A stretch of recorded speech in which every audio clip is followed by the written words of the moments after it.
السلام علیکم ورحمۃ اللہ وبرکاتہ۔ آج کے خطبے کا عنوان ہے اسلامی مہینے کی تاریخی حیثیت اور عاشورہ کا روزہ۔ الحمدللہ والصلاۃ والسلام علی رسول اللہ، اما بعد۔ یقیناً تمام تعریفیں اللہ کے لیے ہیں، ہم اس کی حمد بیان کرتے ہیں اور اسی سے مدد کے طلبگار ہیں۔ اپنے گناہوں کی بخشش بھی اسی سے مانگتے ہیں، نفسانیوں برے اعمال کے شر سے اسی کی پناہ چاہتے ہیں۔ جسے اللہ ہدایت عنایت کر دے اسے کوئی بھی گمراہ نہیں کر سکتا، اور جسے وہ گمراہ کر دے اس کا کوئی بھی رہنما نہیں بن سکتا۔ میں گواہی دیتا ہوں کہ اللہ کے سوا کوئی بھی معبود برحق نہیں اور اس کا کوئی شریک نہیں، اور میں یہ بھی گواہی دیتا ہوں کہ محمد صلی اللہ علیہ وسلم اللہ تعالیٰ کے بندے اور اس کے آخری رسول ہیں۔ اللہ تعالیٰ آپ پر، آپ کی آل پر اور تمام صحابہ کرام پر ڈھیروں درود و سلامتی نازل فرمائیں۔ حمد و ثنا کے بعد، اے ایمان والو، اللہ سے ایسے ڈرو جیسے کہ ڈرنے کا حق ہے، اور تمہیں موت صرف اسلام کی حالت میں آئے۔ اللہ کے بندو، میں آپ سب اور اپنے آپ کو خلوت و جلوت میں تقوی الہی کی نصیحت کرتا ہوں۔ اولین و آخرین سب کے لیے اللہ تعالیٰ کی یہی نصیحت ہے۔ فرمانے باری تعالیٰ ہے، اور ہم نے تم سے پہلے ان لوگوں کو بھی تاکیدی نصیحت کی تھی جنہیں کتاب دی گئی کہ تم تقوی الہی اختیار کرو۔ یہ بات ذہن نشین کر لو کہ وقت گزرتا جا رہا ہے، ایک سال مزید کم ہو چکا ہے۔ گزرا ہوا وقت واپس نہیں آتا، گزرتا ہوا ہر لمحہ تمہیں وعدہ شدہ دن کے قریب کرتا جا رہا ہے، جس میں عام لوگوں کے ساتھ فرشتے بھی حاضر ہوں گے۔ گزرنے والا ہر لحظہ جدائی اور قبر کی طرف دھکیلتا ہے۔ اس لیے زندگی کو غنیمت سمجھو، اپنا محاسبہ کرو، اس سے قبل کہ تمہارا محاسبہ کیا جائے بڑی بیشکی کے لیے تیار ہو جاؤ۔ اس دن اسی شخص کا حساب آسان ہوگا جو دنیا میں اپنا محاسبہ خود کر لے گا۔ جو بھی بھلائی تم اپنے لیے آگے بھیجو گے تو اسے اللہ کے ہاں اس حال میں پاؤ گے کہ وہ اصل عمل سے بہتر اور اجر کے لحاظ سے بہت زیادہ ہوگی۔ آپ نئے سال میں داخل ہو چکے ہیں۔ سال کی ابتدا حرمت والے مہینے سے ہوتی ہے اور سال کی انتہا بھی حرمت والے مہینے سے ہوتی ہے۔ دعا ہے کہ آپ سال کی ابتدا اور تمام دنوں میں خوشحال رہیں اور پورے سال کے اوقات و لمحات آپ کے لیے باعث برکت بن جائیں۔ ماہ محرم ان مہینوں میں ہے جن کے بارے میں اللہ تعالیٰ ارشاد فرماتے ہیں، جس دن اللہ نے آسمانوں اور زمین کو پیدا کیا، اس دن سے اللہ کے نوشتے کے مطابق اللہ کے ہاں مہینوں کی تعداد 12 ہی ہے، جن میں 4 مہینے حرمت والے ہیں۔ یہی مستقل ضابطہ ہے، لہذا ان مہینوں میں اپنے آپ پر ظلم نہ کرو۔ رسول اللہ صلی اللہ علیہ وسلم نے اس ماہ کے بارے میں فرمایا، زمانہ اپنی اصلی حالت میں واپس آ گیا ہے، جیسے اللہ تعالیٰ نے آسمانوں اور زمین کے تخلیق کے دن انہیں بنایا تھا۔ سال میں 12 مہینے ہوتے ہیں، ان میں سے 4 حرمت والے مہینے ہیں، 3 ایک ساتھ ہیں، یعنی ذوالقعدہ، ذوالحجہ اور محرم۔ اسی طرح مضر قبیلے کا رجب جو کہ جمادی اور شعبان کے درمیان ہے، متفق علیہ۔ اس لیے مسلمان کو چاہیے کہ اپنے نئے سال کا استقبال اللہ تعالیٰ کی اطاعت اور احکامات کی تعمیل کے ساتھ کرے، حرمت والے مہینوں کی حرمت ذہن نشین کرے اور ان کی فضیلت اور مقام و مرتبے کا خیال رکھے، کیونکہ یہ ایک ایسی نیکی ہے جس کا ثواب تلاش کیا جاتا ہے، اور یہ نیکی چوک جانے کی صورت میں اس کی سزا سے بچا جاتا ہے۔ حضرت حسن بصری رحمہ اللہ کہتے ہیں، اللہ تعالیٰ نے سال کی ابتدا حرمت والے مہینے سے کی ہے اور اس کا اختتام بھی حرمت والے مہینے پر فرمایا۔ اللہ تعالیٰ کے ہاں رمضان کے بعد ماہ محرم سے افضل کوئی مہینہ نہیں ہے۔ ماہ محرم کی حرمت مؤکد ہونے کے باعث اسے اللہ تعالیٰ کا ٹھوس یعنی محترم ترین مہینہ کہا جاتا ہے۔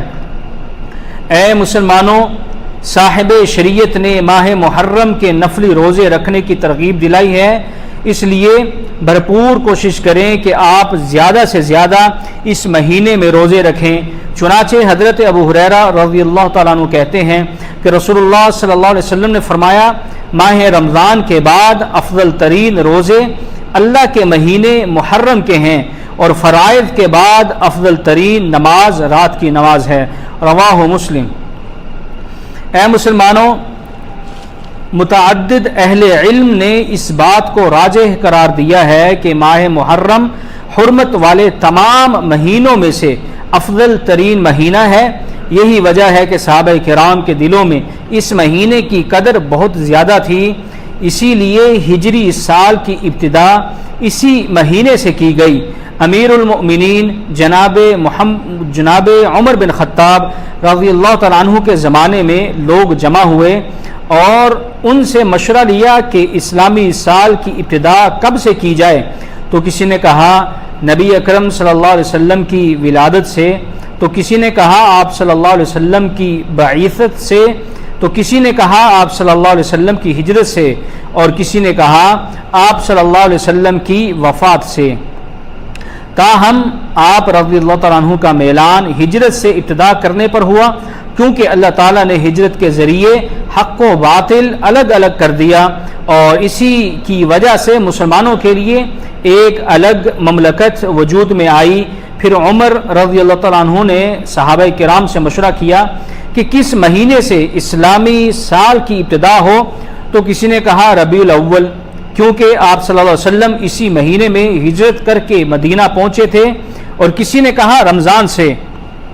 چنانچہ جناب عمر، عثمان اور علی رضوان اللہ اجمعین اسلامی سال کی ابتدا ماہ محرم سے کرنے پر متفق ہو گئے، اور ساری امت نے ان کے اس فیصلے کو قبول کیا، کیونکہ ماہ محرم حرمت والا مہینہ ہے، اور اس کے ساتھ ذوالحجہ بھی حرمت والا مہینہ ہے۔ نیز محرم ایسے مہینے کے ساتھ بھی ہے جس میں نبی کریم صلی اللہ علیہ وسلم نے انصار سے ہجرت کے لیے بیعت لی تھی۔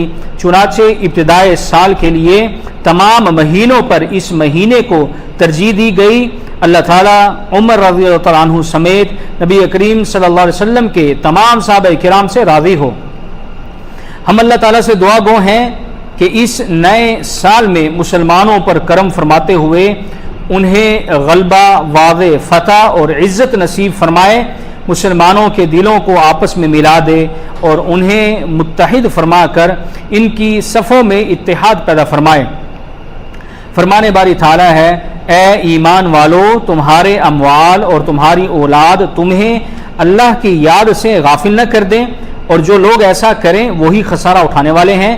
اور جو کچھ ہم نے تمہیں رزق دیا ہے اس میں سے وہ وقت آنے سے پہلے پہلے خرچ کر لو، کہ تم میں سے کسی کو موت آئے تو کہنے لگے، اے میرے پروردگار، تو نے مجھے تھوڑی مدت اور مہلت کیوں نہ دی کہ میں صدقہ کر لیتا اور صالح لوگوں میں شامل ہو جاتا۔ حالانکہ جب کسی کی موت آ جائے تو پھر اللہ کسی کو ہرگز مہلت نہیں دیتا، اور جو کچھ تم کرتے ہو اللہ اس سے پوری طرح باخبر ہے۔ اے مسلمانوں، چند دنوں کے بعد یوم عاشوراء آنے والا ہے، اور یہ 10 محرم کا نام ہے، یعنی محرم کی 10 تاریخ کو یوم عاشوراء کہا جاتا ہے۔ یہ ایک عظیم ترین دن ہے، اس کی فضیلت بھی بہت قدیم ہے، اس دن کو تاریخی اور دینی امتیازات حاصل ہیں۔ یوم عاشوراء کا روزہ نبی کریم صلی اللہ علیہ وسلم اس دن کا روزہ رکھتے تھے، اور قریش بھی روزہ رکھتے تھے۔ جس وقت آپ صلی اللہ علیہ وسلم مدینہ منورہ تشریف لائے تو یہودیوں کو روزہ رکھتے ہوئے پایا، پھر آئندہ سال آپ نے خود بھی روزہ رکھا اور اس دن کا روزہ رکھنے کا بھی حکم دیا، اور جب اسی سال ماہ رمضان کے روزے فرض ہو گئے تو صوم یوم عاشوراء کی فرضیت ختم ہو گئی۔ چنانچہ راجع موقف کے مطابق عاشوراء کے روزے کا استحباب باقی رہ گیا، یعنی یہ روزہ رکھنا مستحب ہے، اچھا عمل ہے۔ حضرت ابن عباس رضی اللہ عنہما کہتے ہیں کہ نبی کریم صلی اللہ علیہ وسلم مدینہ منورہ تشریف لائے تو یہودیوں کو عاشورہ کا روزہ رکھتے ہوئے پایا۔ جب ان سے پوچھا گیا تو انہوں نے کہا اس دن میں اللہ تعالیٰ نے موسیٰ علیہ السلام اور بنی اسرائیل کو فرعون پر غلبہ عطا فرمایا، چنانچہ ہم اس دن کی تعظیم کرتے ہوئے روزہ رکھتے ہیں۔ اس پر رسول اللہ صلی اللہ علیہ وسلم نے فرمایا ہمارا موسیٰ سے تعلق ان سے زیادہ ہے، اس لیے تم بھی اس دن کا روزہ رکھا کرو۔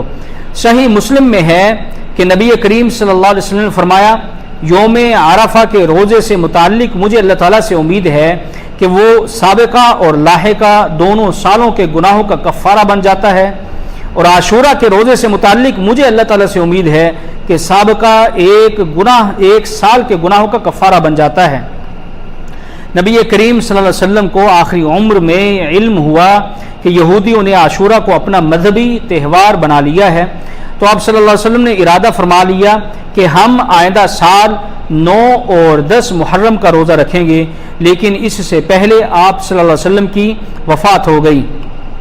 حضرت عبداللہ بن عباس رضی اللہ عنہما کہتے ہیں کہ جس وقت رسول اللہ صلی اللہ علیہ وسلم نے عاشورہ کا روزہ رکھا اور دوسروں کو بھی اس دن کا روزہ رکھنے کا حکم دیا تو انہوں نے کہا اللہ کے رسول اس دن کی یہود و نصارہ تعظیم کرتے ہیں، تو رسول اللہ صلی اللہ علیہ وسلم نے فرمایا آئندہ سال انشاءاللہ ہم 9 محرم الحرام کا روزہ بھی رکھیں گے، یعنی 10 کا بھی ساتھ ملا کر، لیکن آئندہ سال آنے سے پہلے آپ صلی اللہ علیہ وسلم کی وفات ہو گئی۔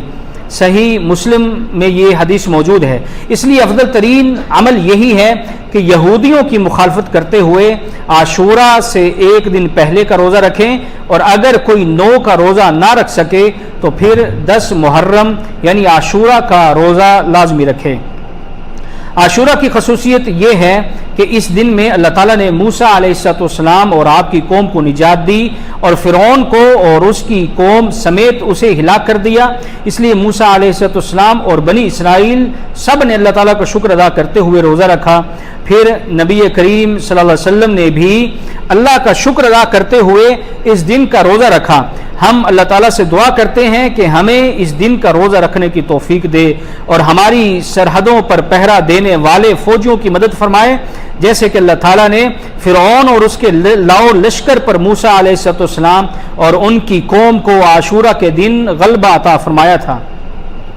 اس کے بعد ہے مسلمانوں، یہ اس دن کی ثابت شدہ امتیازی خصوصیات ہیں، لیکن من گھڑت روایات بنانے والوں نے عاشورہ کے بارے میں بہت کچھ جھوٹ گھڑ لیا ہے، جو کہ نبی کریم صلی اللہ علیہ وسلم، صحابہ کرام رضوان اللہ اجمعین یا ائمہ سلف رحمہم اللہ میں سے کسی سے بھی ثابت نہیں ہیں۔ چنانچہ کچھ لوگوں نے غلو کرتے ہوئے بدعات ایجاد کی اور ایسی عبادات گھڑ لیں جن کا شریعت میں کوئی تصور نہیں، اور ایسی خیالی اور گمراہی پر مبنی چیزوں پر جم گئے جس میں کوئی خیر نہیں ہے۔